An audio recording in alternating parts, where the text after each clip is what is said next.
shocks you and makes you realize that, wow, morals really do kind of play a role in all this.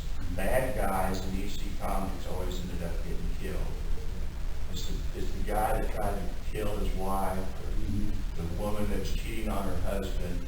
It was always at the end, that they met. Divine retribution. They met, yeah. The truth. It reminds me a lot of in the 60s when Alfred Hitchcock Presents, where they, that sort of same sort of mentality, and a lot of them, a lot of the stories have to do with, let's just say, marital conflicts.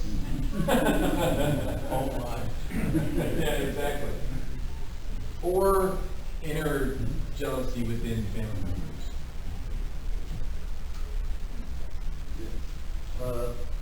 But I think that DC was the one that triggered the comics, though, because they didn't like the horror and all that, so but they also didn't like the message. They were pushing the envelope at EC all the time. They really were stepping over the line, sometimes on purpose. I'm sure they had a lot of fun in the office. I've seen some of the rough pencils before it got to publishing. Johnny Craig, some of his stuff, and it was not pornographic, but it was pretty edgy, and they were kind of impressing each other with their art. EC had a stable of artists that were better than anybody. They had Frank Frazetta, Al Williamson, Johnny Craig, Jack Davis. They had some of the best artists that went on to greater things throughout the 60s. Warren hired all those people. And I think some of the EC people hired the artists. Yeah, and Marie Severin, who colored all the EC stories, she went on to do art for Iron Man and a lot of 60s comics. She was a very prolific artist in her own right. But, Bill got most of his ideas, most of his springboards from the old pulp magazines from the 30s. He would stay up all night reading these pulp magazines, putting all this into the hopper, and then he and Al Feldstein would make stories out of it that would be social commentary for the day. Like I said, Bill was teaching people. He was a teacher at heart, and he was kind of like Rod Serling was teaching us. But there's often in the stories a desire for revenge. And often the revenge is justified, but does not come out the way the person who wants the revenge would. So I think that's a really interesting way of doing this. And you see comics where Warren picked that up when they started doing the horror comics. So. You mentioned some of the big names that were illustrating DC Comics. Was it Bill and Al that did most of the writing, or did they hire other writers as well? Were there other writers that kind of got their start, got their teeth, if you will, on DC? Bill and Al did almost all of the writing. And Al, Bill was the idea guy, and Al was the writer. Al would write these stories out on the boards and then give them to the artists. He knew the artist's strengths and what they were good at. And he would write the story out, bang out 2 or 3 in a week, give them to the prospective artists, and they would write the story or draw the pictures of the story. Bill would come into the office and say, "Hey, I've got a great book here." And he would sell it to Al, and as soon as Al would say, "Okay, I think I can do that," Al would disappear for about 5 hours into the back room and come back and show it to Bill, and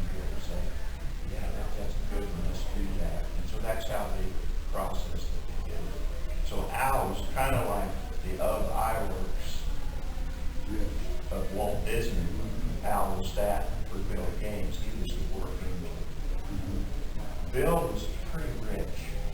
His dad had made $1 million back in the old days with comic Well, books. that was a lot of money. And that was a lot of money back then, still is. And he would talk to Al around the office. I'm going to be okay if we go down the tubes, you know. I've got all the money I need, but you're not. So he would get Al inspired to work hard. And Al was really the workhorse. I think Bill was the idea man.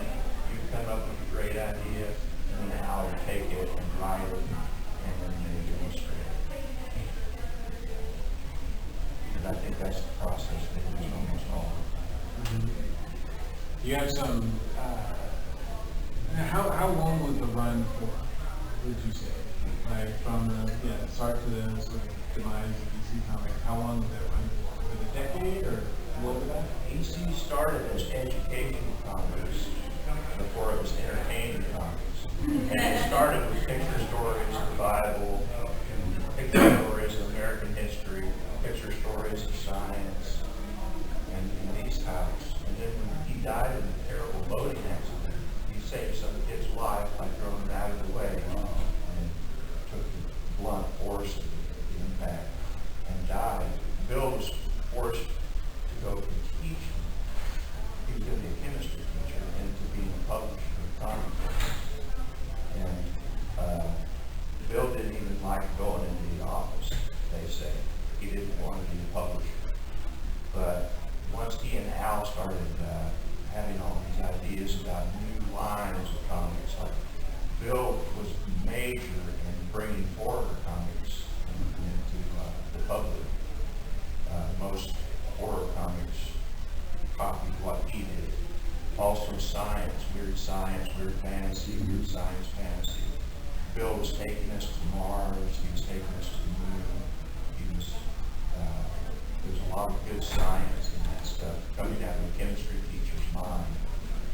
And so I think around 1948, 49 is when Bill started, when his dad died in that boating accident. And then, of course, the Comics Code shut him down about 1954, 55. When they crossed the line a little too much with blood and gore, which, is pretty tame compared to what we see today. And the interesting thing is, they had a lot of adult readers, but they didn't really admit it. So there was a lot of people coming from World War II. They had gotten tons of comics sent over to the people fighting the war. They didn't keep them because they were dangerous things, and they were just things where you threw them away. You just read a comic book and threw it away. Not like today. Yeah, I think these were written for adults. That's important to know. Yes. Those EC classics, EC stories weren't written for little children. They were written for people like Bill and Al's age. Or at least late teenagers. Yeah, people with a little more knowledge than a small child. And there weren't the superhero type comics where the good guy, was clear cut in the uniform. A lot of times the good guy was not really known in the beginning of the story until the last panel. And you see where kind of the morals work its way through. Was Ray Bradbury a fan? Yes. I believe fan is an underused word. He was all over that. Well, and Bill was more of a Ray Bradbury fan than Ray Bradbury was a fan as kids. Yes. Bill stole a lot of good Ray Bradbury stories. Well, there's a thing where Bradbury saw the adaptation of one of his things, and he thinks it a nice letter. Said, I see that you are published this finally, and I'm missing the royalty in the mail. I'm sure it's the post office thing. And, you could have gone full-fledged, get your lawyers involved, but no, they became partners then. If it had been so beautifully told and illustrated, Ray probably wouldn't have written that letter. He would have written it differently. Although he was a big fan of the comic book. He was a huge fan after he saw how well it was done and illustrated. And these were some of the greatest artists that went on to great fame, like Frank Frazetta and people. And Ray really liked the treatment the stories got, and he would actually recommend some of his short stories. Hey, could you flesh this one out for me? You know, I'd like to see this one. Wasn't there a illustrator that was just went by Ghastly? Yes, that's Graham Eagles. Oh, okay. I don't think I knew that. It wasn't important when I was 15, 16 years old. Yeah, he was an interesting guy. He was a Comic drinker, books. and he would disappear for days on end, and he put out great horror type illustrations that really became an EC what they were known for, and he was a very interesting guy that disappeared for a long time because he was drinking, and then he would show back up with his art under his arm to get his money, and they would give him another job.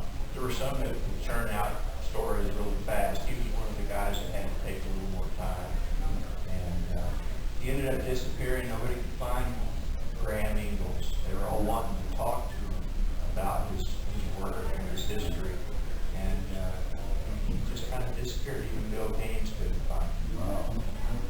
So kind of mystery on its own. So, And you went by the name of Ghastly? yes, yeah, that was his pen name. Yes.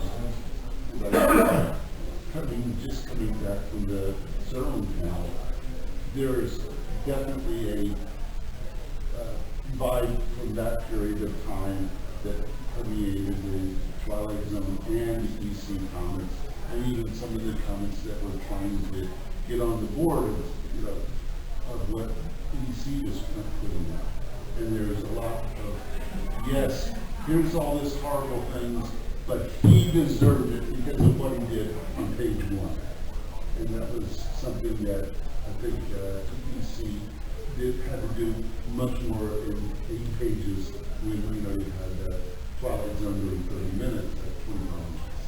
Yeah, there was something about that era, Yeah. I guess it was World War II maybe, that formed a lot of those minds, Yeah. like Phil and Rod, those guys, where they wanted, for some reason, to teach us about morals. And you don't get away with stuff, even if you think you do. And a lot of the EC stories, throughout the story, you think they got away with it, and then in the last panel, Yeah. they call it the old Henry ending, Yes. that justice was served on a hot platter. And that was even before the code, the comics code, made that you have to do this. They have to be kind of Punished. That's a good Yeah. point. Yeah, they were teaching us moral lessons before any kind of a code got involved. But the code was so. But I mean, other Because things they say, oh no, that's too horrible. We're not getting through the kids if it isn't horrible. But I mean, that sort of mentality, though, even though and maybe in comics it was a little looser, but I know that it was in place for things like movies, because I'm a big film noir fan, and a lot of like great film noir is kind of tainted by the fact that at the end they couldn't just have people suffer. Someone had to pay for their crimes. So a lot of they had to have a quote unquote happy ending or some sort of ending that was they didn't want people to come out of the theater mad, right? So so the studios enforced that, but I think it was also from the motion picture code, the people that were doing the motion picture association that were demanding that need to be done. So you just brought up this. There's a lot of work.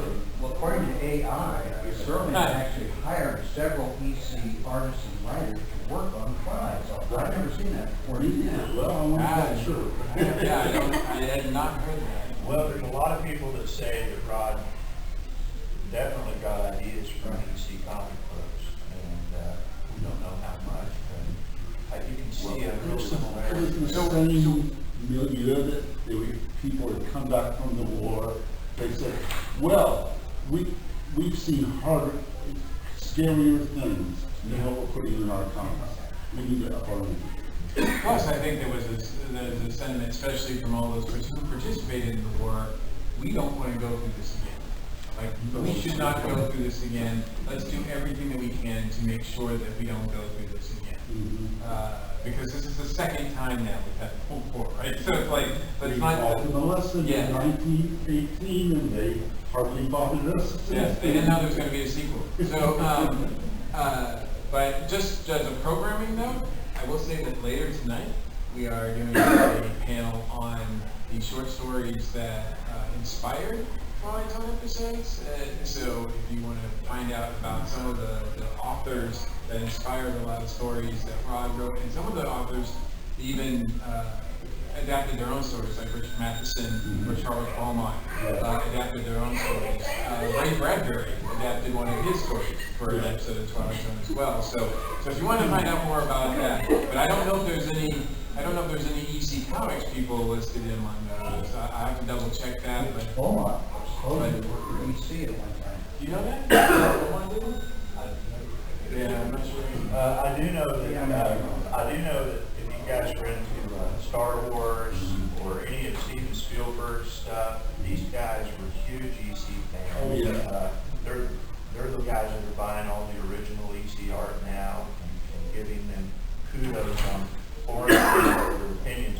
You know, if you watch Close Encounters of the Third Kind, it's weird science. You know, it's the same exact rocket or UFOs, the ships that come down are taken right out of EC comic books.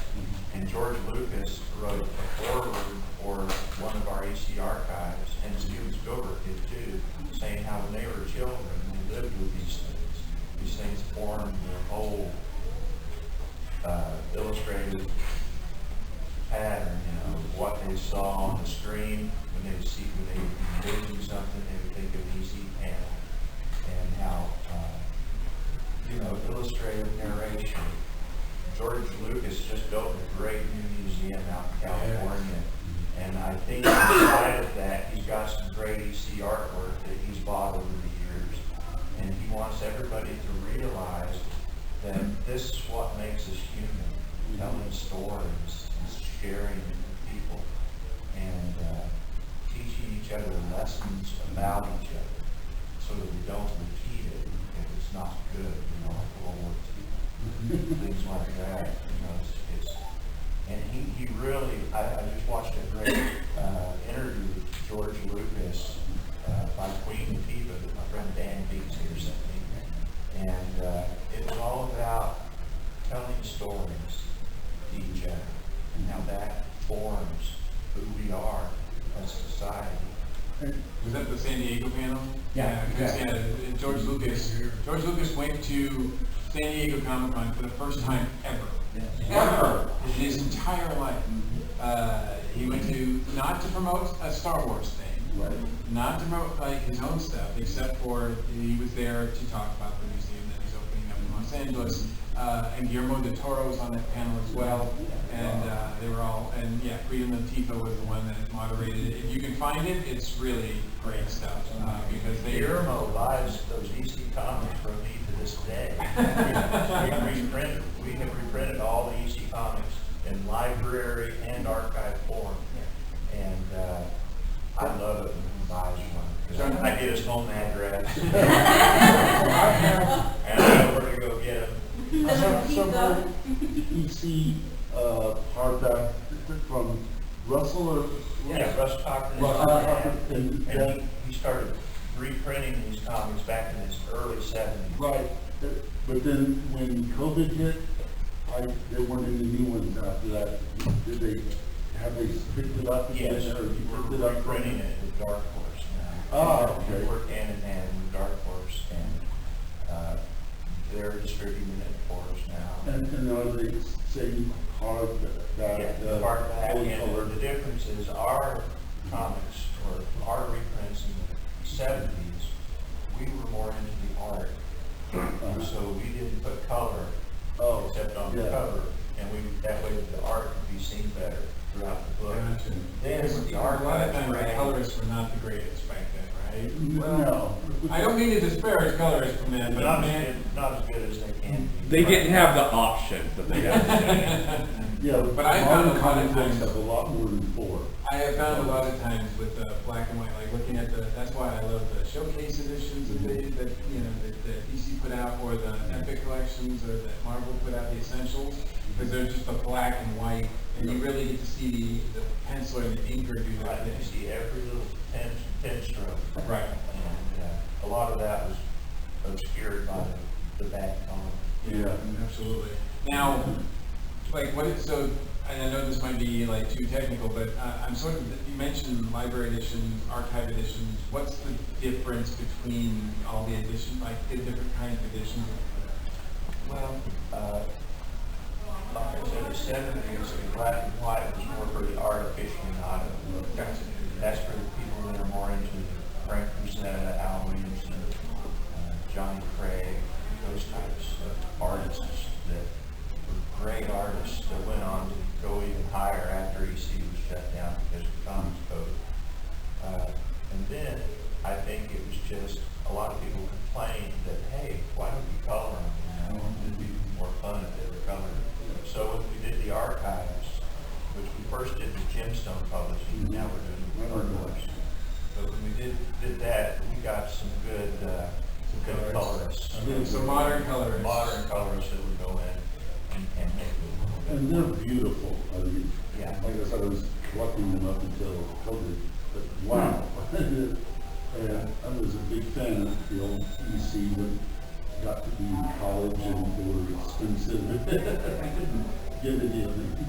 I just happened to be lucky enough to be born to a guy that liked EC Comics when he was a kid, and then sought out Bill Gaines and got the rights to rent it, so that everybody today can share these great stories. How did your father and you meet Bill Gaines? Well, my dad met him first, and then what's neat is he met him in the year I was born, in 1965. My dad was a physics professor, and he was heavily influenced by EC Comics growing up in science and that whole avenue. And after my dad got a free trip to New York City as a physics professor to go to the big national physics, he ditched that and went and met Bill Gaines. And We know where his heart was. Bill, my dad and Bill were fast friends. Being a chemistry teacher, meeting a physics professor, Bill had great respect for my father. And they went out to eat dinner, and they just fell in love with each other pretty much. You know? And every year, my dad would go to New York and go out to eat with Bill and ask Bill, what's happening with all these old ECs comic books? Why don't you put them back out again? And Bill said, I've got Mad Magazine. I don't want to do anything else, you know. He was selling about 3 million copies of Mad Magazine a month at its height. And he said, why don't you do it, Russ? Why don't you reprint these? And my dad, he was a physics professor at the time, and thought, well, I really don't have the time. But that would wear on my dad. Every day he went to physics class and had to teach these kids physics that didn't really want to learn it. And my dad thought, boy, there's got to be a better way. You know? And so he quit teaching physics in 1974, and we started reprinting old comic books. So in doing that, again, getting into the technical aspect of it, did you have the original art, or did you have to track it down, or did you have to like use like reprints from the actual comics, or? The great thing is Bill Gaines was a collector himself and collected and kept all the original art that his artists put out. Wow. So he had a vault that he was paying storage fees on in New York City, which was pretty high. And he had every story ever drawn. And that's made it really easy for us. I would get to go with my dad to New York, and we would get into the vault and get out all the weird science art and take it and photograph it and bring it back to Missouri. And we had it printed in Kansas City, Missouri. Fantastic. And so that's how that's how we were able to do the complete EC library, which reprinted every piece of the EC art that Bill was responsible for. And it was a great way for my dad and Bill to work together and bring EC to a whole new generation of people that had never heard of EC pretty much. So, and today it's still alive. And then Tales from the Crypt on HBO came out. A lot of you remember that. And it just kind of keeps proliferating. It was a great source material for stories that a lot of people think the Twilight Zone was heavily influenced by EC Comics. And Ron Serling, I think probably was aware of it. Oh, yeah. From the 30s when you had the old magazines, and so that was a whole 20, 30 years of building up this whole horror, shock, suspense, if you use all the titles. But yes, it started off literally with words, and eventually, probably in the late 40s, maybe even more, they maybe started putting some horror in the comics that the world sees. Because that, World War II came right after basically Superman at 38, and there we are in 41, going off the border, and they shipped all the comic books that they could to the GIs who were fighting overseas, and so some of those went there, and yeah, hopefully it had some impact on the people who were fighting. Absolutely. Might have.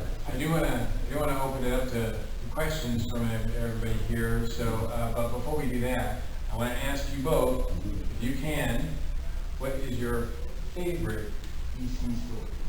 Oh. What's the one that you or one that you think everybody should be aware of, should know, or maybe a little known one that doesn't get as much attention? One of mine is a shock suspense story, and it's where an army vet is going to a parade, and little to the people around him knowledge, he was in a previous war and had his face ripped off by a shell and had it reconstructed. And as the parade was going past, he was smiling, but it looked like he was sneering. And so a mob formed around him and beat him, for sneering at the American flag and the patriotism being displayed.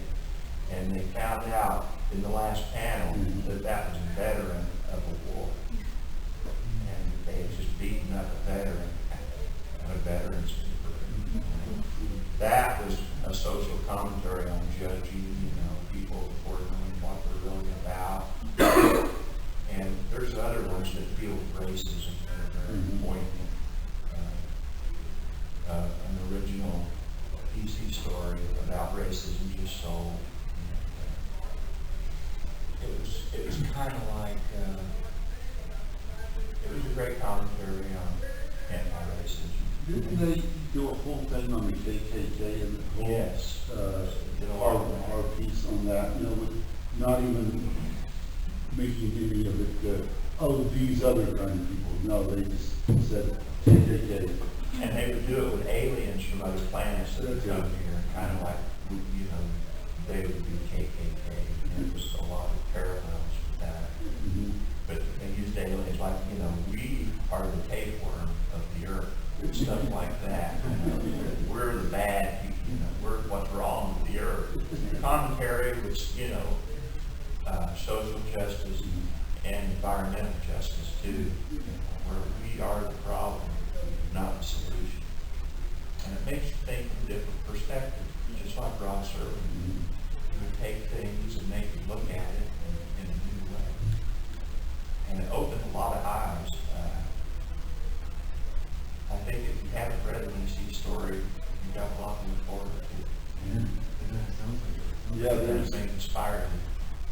Yeah, I had never read any of it when I was collecting comic books at 12 years old, because they weren't allowed. And the closest was when New Orleans took over and to do stuff, and it wasn't a comic book because it was a zine that had to get away from the comics code and all that. And I'm sure a lot of the things that Warren did, well, had already been done with EC, but, it was, they did a pretty good job. It was more of Bill, I think, wanted people to question. Yeah, Don't take it as it's told to you, but question it right. and test it. And Warren was just horrible, pretty much. Although sometimes with the bad guys. No, Warren was core and sex. It was both. And Frank Rosetta, who started at EC, went on to put out the best Warren covers ever. Oh, made. yeah, wow, Rosetta. Frank Rosetta is probably the greatest American illustrator Yes. in our century.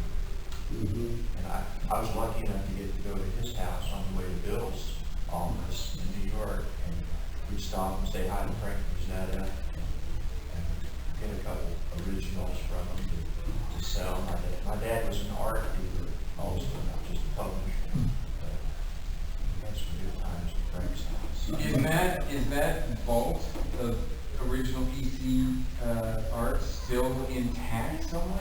Unfortunately not. I was gonna say, that's like billions of dollars probably. My dad started trying to get that art the second he knew Bill had it. My dad talked him into selling it. And my dad sold all the EC art in auctions throughout the 80s. And so now, Does that make my it dad, difficult to do the reprints? yes. And now that the reprints were done, my dad told Bill, we can get rid of the original art. And so my dad stole it and he bought some of it, but it was really a good idea. This art was all sitting in the vault in New York City. Nobody was really getting to see it. This art is impressive. If you see it in person, they're nice, huge pages. Oh, yeah. And the black India ink on white Strathmore paper or board. And people that love EC art and love EC stories want to frame it and put it on their wall and look at it every day, not think about it in a vault somewhere. So people like Steven Spielberg and George Lucas and those guys ended up buying their favorite stories and covers. And like I know Steven Spielberg has Mad #1 on that. Wow. And some other really nice. Like the original artwork for it. The original art that came out of the vault. It was all in the vault. And it's actually, it's a good way to share art, is to get it out and let people own it and put it on their wall. It's a shame when it goes to a university or it's just tucked away, never to be seen by anybody, just to be known that it's there. But this way people can see it every day. Well, yeah, as long as we can get the things on replication, Yeah. comic books, et cetera, like that. The hoarding of all the information would be the bad thing. Yes. But this is, you need people who have the kind of money to keep the things alive, because they're fragile. Right. Well, That's why I think the museum that Lucas is putting together is probably one of the best things he's ever done. And this is coming from, this is a guy, I'm a big Star Wars fan, but come on, having a museum like this? I think this is going to be the greatest museum that we've ever seen, in my opinion. And since we have all that EC art in black and white in the EC library, we can use that to make the new archives. So we don't, we have the record. It's all printed. And so it's not as hard now to make a complete issue of it, because we do have a complete library of the art. If we didn't have the complete library, we'd be in trouble. Yeah, absolutely. Because it would be to the four, corners of the world. Yeah. And it'd be hard to Assemble those, yeah. So where you guys are standing now, so you guys did a reprint, an artist reprint, black and white, of the complete run? Okay. And then library. And then that's the library edition. And then now you guys are doing the archive edition, which are colorized version of the original art. So where are you on the run, the complete run of EC for those? Are you close to finishing? Yes, we finished and. Oh, you're done? Yeah, we finished and now you just reprint it. Yeah. Okay, so now you just reprint It's all been put out in color form. Gotcha. As archives. So was Cochran working with you guys, or was this a separate thing that you did? Well, That's a Cochran? Russ, my dad, and I, we work with DC. Right. When we get licensed to work with them. As a consumer of it, I was like, don't you evil, I'm sorry, the things I can't remember anymore. But yes, I was like, you're not making those anymore. I still need more episodes. Well, they do go out of print, Mhm. and then you have to wait those big enough demand Yeah. to make it worth reprinting. But they're out there, you can find them, eBay is the best place to find any of this stuff now. It's all, just type it in, and it'll pop up. And of course, I'm sure you have a complete set at your house. You just get up. Yeah. So, Yeah, I've got them. if you want to plug some Warren stuff, it is not as good as the EC, but they were clever enough and creepy and eerie, especially with, being a teenager in that era. That was what you looked for. Hey, this is just like the movies I'm watching. They're in black and white. Because I had to watch all the stuff when I was a kid. There was no color television in our house. I also think, I don't think that the Warren, correct me if I'm wrong, but I don't think a lot of the Warren rooms have been properly really archived and collected in nice Yes. volumes. I think there's a little bit of it, but not a lot. Dark Horse is, Dark Horse, yes. Dark Horse has done a nice archive of eerie, Have they creepy. continued, or is it, have they done all of them? I don't know if it's not exactly, but I know you can get the, one through about 26 volumes. Darky and eerie. Yeah. So it's out there now and it's preserved. Yeah, I have a lot of those. I don't know if I have all of them, but I'm pretty close. I know that I'm a Vampirella fan, and I know that there's been some attempts to collect a lot of those, or have those in nice collections, but I don't think there's ever been a nice run of the whole thing. So I didn't know if that was the case for the other ones Yeah, too. Dark Horse has really done a good job in capturing these things and making them collections. Yeah. Deep For some collections. reason, I don't think Dark Horse is I don't know. They haven't worked with the Vampirella, so I think it's just been possible for that, and then I think Dynamite has it now. So And there's a lot of people that are starting to recognize comic art, American comic art especially, as a really high-end art form. It's not the lesser art form it used to be in the old days. But I do think somewhere in the 60s, it started to be noticed and said, yes, this has artistic merit. Not just drawing artistic, but the plots, the words, things like that. That's what I perceived growing up during that period. I think people like George Lucas and great filmmakers are making us aware that these stories are classic, and worth collecting and they're worth spending money on.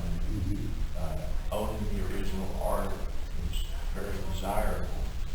It's like what fine art used to be. Well, nobody can afford fine art. Well, nowadays they're getting hundreds of thousands of dollars for one piece of comic book art. Wow. Yeah, I mean, Heritage Auctions in Dallas, they sell Spider-Man art, a piece of Spider-Man art for $150,000 a page. And this is just really classic. So is this really did Spider-Man. committed? Yeah, and it's out there somewhere, Well, the artists are not making that kind of money at the time. No, they were only $20 a page. yeah, that money doesn't filter down to the original artist. Well, one of the great things about EC art and one of the great things about Bill Gaines is he was fair and he had a great stable of artists that were cut above. And one of the great things is when we sold all the EC art, the artist actually got a large part of that money. Wow. He gave them a large, like 70%. Wow.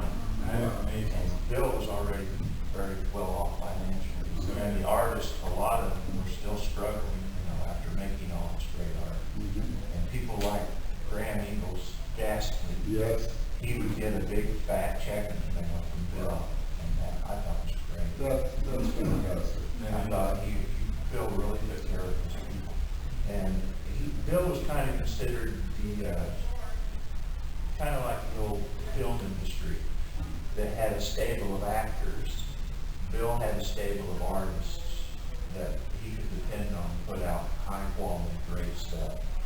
And so he treated his artists a little better, I think, than most people. Yeah, I think Paid that's a one of little the, more. that's one of the biggest differences also between them and the EC, like Warren. I don't think Warren treated, I have some- Probably not. No, I don't, I've heard some things about that. But I don't know. And it was a tough industry, comics weren't always a $1 million industry. They were struggling, like Stan Lee, he wasn't always the billionaire he became.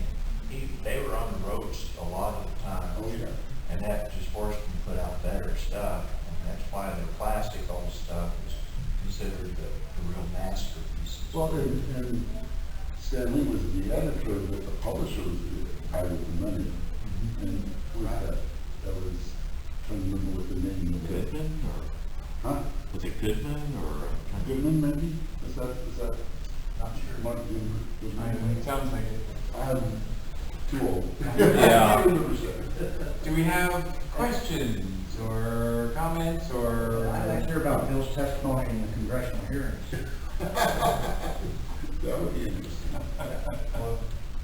Yes. Yeah, well, my comment goes back to the influences on the EC stories, and I think the radio programs of the time, the dramatic radio programs, Lights like Out. Breaking Door and all that, Yeah. they often had, at least the ones I heard, have twist endings. Mhm. Kind of concise, like an EC story. I can't help but think that might. Well, Bill Gates was a huge fan of the radio story. Yeah, radio program. I And heard he that. stole from everywhere he could. Just like everybody in the entertainment industry, he would hear a great inner sanctum or one of those rail stories. And he would come up with a new story, and he'd say, "Hey, Al, I got a new story." And Al listened to those too. Yeah. And of the pulp magazines, Bill Gaines was a huge fan of King Kong. And so he took from all forms of media, to make his stories. And the pulp magazines, Bill was a voracious reader, and he would read pulp magazines all night. And then they would write 2 or 3 good EC stories like those. But yeah, radio shows and all that was a big part of his influence. And the actual radio shows, some of them were based on things from science fiction, fantasy, horror magazines of the 50s. And some of them were, original, like, and this woman named Louise Fletcher, she wrote for, Suspense, and she did some of the greatest things, and if I tell you, sorry, wrong number, she admitted that, she did that for radio, the Hitchhiker, the one where she did that, she was an incredible horror, because that's not scary, it's just seeing the same guy over and over until it's, like every miles or something. Yeah, she was the #1 horror writer, I think, of the 1950s. If you haven't seen any or heard any of her stuff, please go out.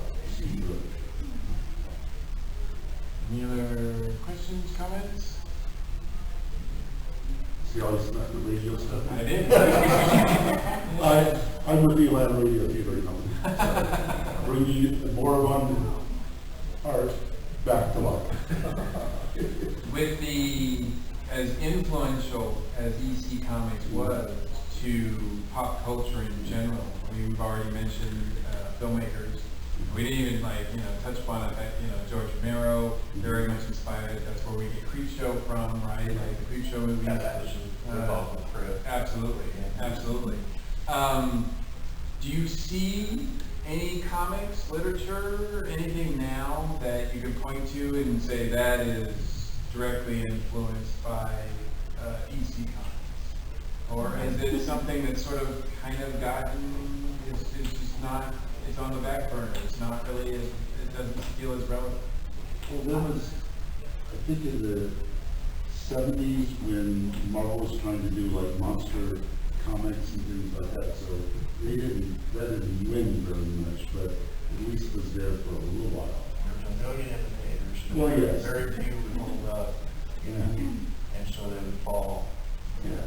But now, mostly, you have a lot of horror writers who are doing that, but they're just writing short stories. In fact, that's probably the best medium for a writer who's writing is short,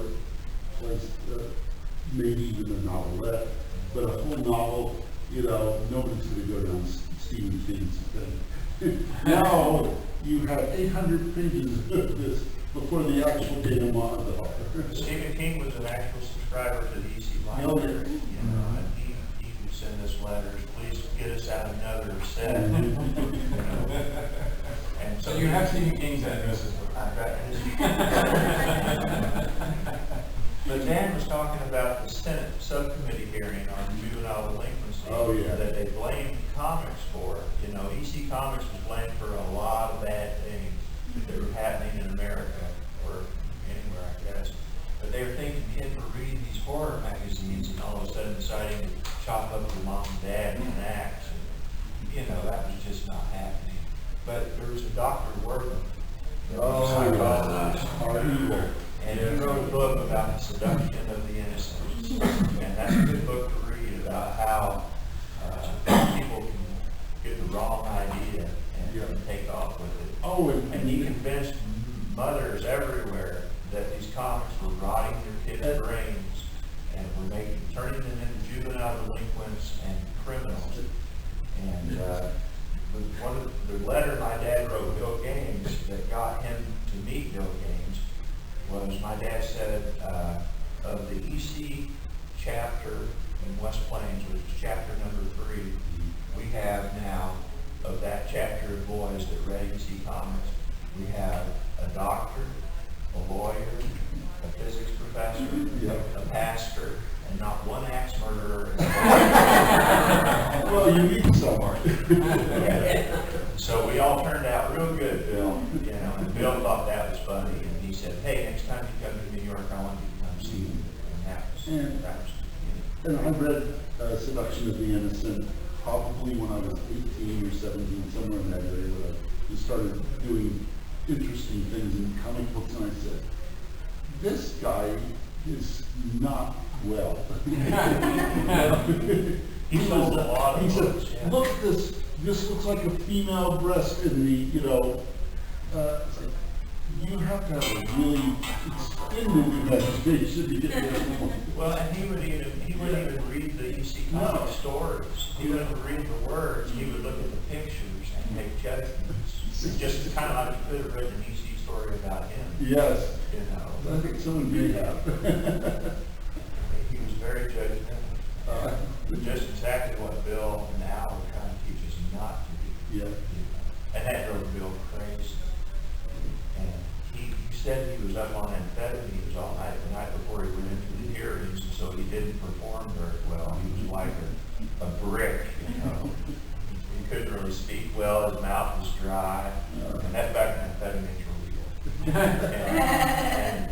and that's why they would read voraciously all these stories, and they pound out these great pieces of art.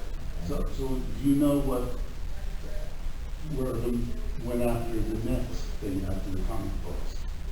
He did a whole book on science fiction fantasies. And the worst thing is, he said they're harmless. Wait a minute. Almost insulted by that now, right? They're like, hey, wait a minute, no, we're dangerous too. We want that. So really, that we actually wrote either a book or a paper on science fiction fans. I think that's a neat thing to think about, is that in the early 50s, we hadn't been to the moon yet. We hadn't done all these neat things that Bill Gaines was doing in his comic books. You know, he had us going to the moon and Mars and beyond, and time traveling, and all of these things are now becoming real. They were like some fortune tellers, because we're getting ready to build a base on the moon, which will take off from there and go further because of less gravity. But you know, it gets kids thinking about all this. What else are kids going to think about if you don't channel them this way? And I think Bill Gaines could be someday considered the leader to space. Well, I do Because he want, took millions of kids' minds and taught them that they can go to space. I'm fine with that, but 30 years before, we had amazing and fantastic and astounding, and that That's was where he all got about. his idea. Yeah, that's where he got his idea from. But yeah, I just wanted to say, yes, we were there before, yeah, and some guy named Vern, and, Yeah. yeah, Right. nobody sort of, you know. Well, some of the stuff that showed us in the comic books had been in the pulp magazine. Oh, yeah. In the comics. Well, some of them were even legally adapted. Yeah, But that wasn't a big problem back then. But now it's real. Now we're taking off in rockets every day. Yes. When I was a kid, I remember I was 4 when we landed on the moon, and it was very inspirational. That made me think, gosh, we're not bound to Earth. And ever since then, we've just been making progress. I was a NASA guy. They bring the television set into our classrooms and watch Oh, us yeah. flash down, and it was a big deal that we've been to space, you know. That was almost impossible. I remember when John Glenn went up, third Mercury. Yeah, and they took us all into the thing at my elementary school. Gymnasium, yeah. Well, it was not just, it was I can't remember. Auditorium, yes, like I said. I gotta tell you, don't worry. I have some heart disease then, so, and that they took care of it, but it has made my memory iffy. Well, we are very glad that you're with us to share that. Thank you. And you're here to share this with the EC Comics and Yeah. you're publishing it, everything like that. Are you in the dealer's room? Are you doing our? Yeah, I have a little table there selling some movie poster magnets and some EC comic book materials. Awesome. And I know, Bill, you're just hanging out all weekend, right? Yes, I am, I'm hanging out. I didn't even know I was gonna be on any weekend. Well, I'm glad you're on this one. Yes. So, thank you guys so much for joining us. And,